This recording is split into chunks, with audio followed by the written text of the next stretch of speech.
Il mistero della morte di Alex Marangon. A giorni verranno effettuati gli esami tossicologici per accertare se il 25enne di Marcon avesse assunto qualche sostanza durante il rito sciamanico, un accertamento importante che potrebbe rivelarsi fondamentale per sapere cosa sia accaduto all'abbazia di Vidor la notte tra il 29 ed il 30 giugno scorsi. L'autopsia non ha escluso nell'ipotesi di omicidio, riscontrando lesioni compatibili con il pestaggio nella pista della caduta accidentale, ed anche gli accertamenti sul luogo non hanno portato all'individuazione di elementi che consentissero di capire con certezza cosa sia successo. La famiglia di Alex Marangon si è affidata a Donata Favretto, esperta tossicologa forense dell'Università di Padova, ex componente del Consiglio Nazionale delle Ricerche, una delle massime esperte in questo tipo di indagini.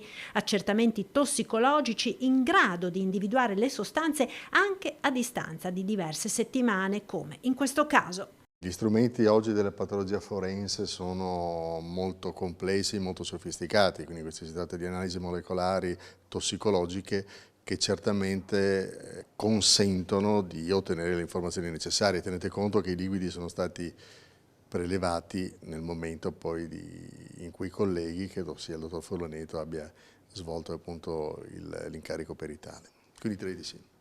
Quindi anche nel caso di una sostanza di origine naturale come l'ayahuasca? Certamente, qualunque sostanza può essere cercata e determinata.